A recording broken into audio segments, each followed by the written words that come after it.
অভিশপ্ত শয়তান হইতে মহান আল্লাহর আশ্রয় প্রার্থনা করিতেছি তাহার অনিষ্ট হইতে, যে আত্মগোপন করে কুমন্ত্রণা দেয় মানুষের অন্তরে, জিনদের মধ্য হইতে মানুষের মধ্য হইতে। হে দয়াময়, তুমি আমাদেরকে আশ্রয় দান করো তোমার সৃষ্টির সকল কিছুর অনিষ্ট হইতে। দয়াময়, করুণাময়, পরম দয়ালু মহান সৃষ্টিকর্তার নামে শুরু করিতেছি। সমস্ত প্রশংসা সম্মানিত মহান আরশের অধিপতি, পৃথিবী আকাশমণ্ডলী উহার মধ্যবর্তী একমাত্র পরিচালনাকারী, নিয়ন্ত্রণকারী, মহিমাময় বিশ্বজগতের প্রতিপালক, মহাক্ষমতাবান, মহাপ্রতাপশালী, মহাদয়ালু, মহাক্ষমাশীল, সুমহান আল্লাহর, যিনি দয়াময়, পরম দয়ালু, কর্মফল দিবসের অধিকারী, বিচার দিবসের ফয়সালাকারী। আমরা শুধু তোমারই পুণ্য আনুগত্য করি, পুণ্য বর্ষত্ব করি, শুধু তোমারই সাহায্য প্রার্থনা করি। আমাদেরকে সরল পথ প্রদর্শন করো, সরল পথে পরিচালিত করো। তাদের পথ যাদেরকে তুমি অনুগ্রহ ও দয়া করেছ, তাহাদের পথ নয় যাহারা তোমার শাস্তি প্রাপ্ত হয়েছে। সম্মানিত দর্শক শ্রোতা, আপনারা যে যেখান থেকে দেখছেন বা শুনছেন, আপনাদের সকলের প্রতি মহান সৃষ্টিকর্তার বিশেষ দয়া অনুগ্রহ বর্ষিত হোক। হে মানুষ, আপনাদের উদ্দেশ্যে আজকে আমার এই আলোচনাগুলো, আমি আমার এই আইডিতে বা আমার এই ভিডিওগুলোতে আমি যা সত্য তাই তুলে ধরি। প্রচলিত মানুষ যে নিয়ম, কালচার, নীতি, রীতি এগুলোর মধ্যে আবদ্ধ হয়ে আছে, তার সাথে কোরআনের সাংঘর্ষিক সম্পর্ক, কোনো সামঞ্জস্য সম্পর্ক খুঁজে পাওয়া যায় না।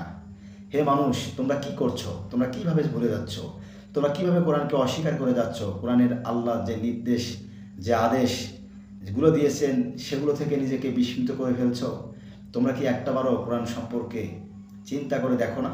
আল্লাহ কোরআনে কি বলেছেন, কি বলে যাচ্ছেন, আর তোমরা কি করে যাচ্ছ?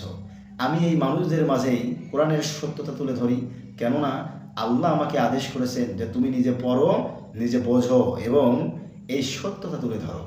যে কথা আল্লাহ নবী মোহাম্মদ সাল্লাল্লাহু আলাইহি সাল্লামকেও বলেছেন, এই একই কথা শুধু নবী মোহাম্মদকেই বলেন নাই, প্রত্যেক নবী এবং রাসূলকেই বলেছেন। তাহলে প্রত্যেক নবী রাসূলকে আপনি যদি মানতে চান, মানতে যান, তাহলে আপনাকে নবীর যে কাজ, কর্ম, কথা, বার্তা, রীতি, নীতি, নিয়ম, কানুন সব কিছু আপনাকে মানতে হবে। হে মানুষ, আজকে আমরা নবীকে মানতে চাই কিন্তু নবীর কোরআনকে মানতে চাই না। হে মানুষ, আজকে আমরা আল্লাহকে মানতে চাই কিন্তু আল্লাহর বিধানকে মানতে চাই না। আমরা নবীদেরকে সম্মান করতে চাই কিন্তু আসলেই আমরা নবী রাসূলদেরকে অসম্মান করে যাই। আমরা জানি না আমরা কি ধর্ম পালন করি এবং কোন ধর্মের সঙ্গে আমরা যুক্ত রয়েছি।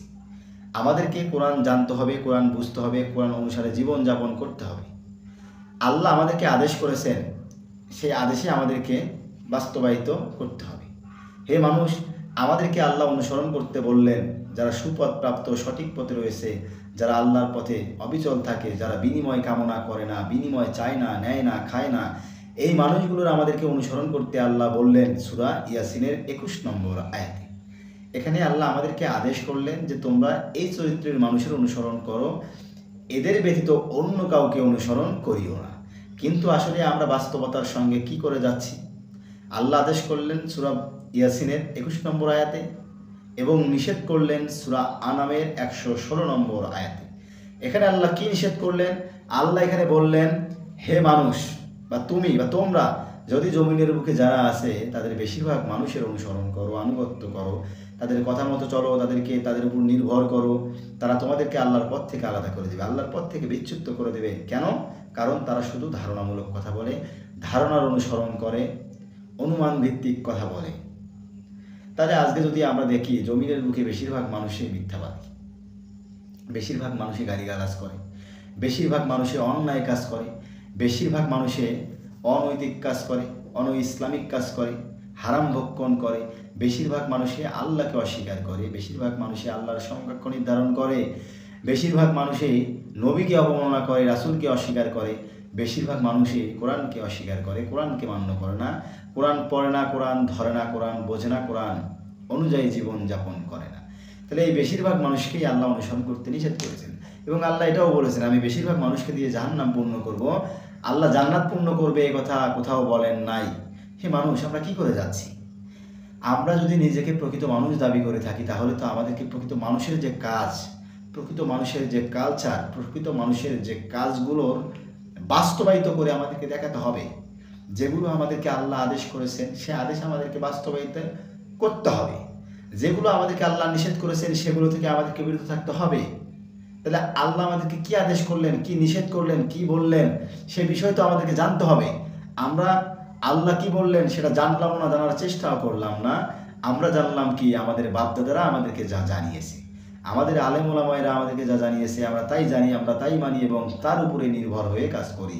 তারা আসলে কি বলছে, অনুমান করে বলছে না ধারণা করে বলছে, না মিথ্যা বলছে না সত্য বলছে, সে ব্যাপারে আমাদেরকে জ্ঞান অর্জন করতে হবে। বা সে ব্যাপারে আমরা কি আদৌ কোনো দলিল প্রমাণ যুক্তি বা পরীক্ষা নিরীক্ষা করেছি, তাদের কাছে আমরা বাস্তবতার সহিত কখনো প্রমাণ চেয়েছি, বা নিজে কি কখনো আমরা প্রমাণ পরীক্ষা নিরীক্ষা করে দেখেছি? দেখুন আল্লাহ কি বলছে, আপনি কি বলছেন, আল্লাহ কি বলছে, আপনার আলেম কি বলছে, নবী কি করেছেন, আপনার আলেমরা কি করে যাচ্ছেন। নবী আপনাকে যা দিয়েছেন তা হচ্ছে কোরআন। এই কোরআন ব্যতীত অন্য কোনো কিছু গ্রহণ করা আল্লাহর সমকক্ষ নির্ধারণ করা, নবীকে অপমান করা। কোরআন পড়ুন নিজ মাতৃভাষায়, ইনশাআল্লাহ পর্যায়ক্রমে কথা হবে।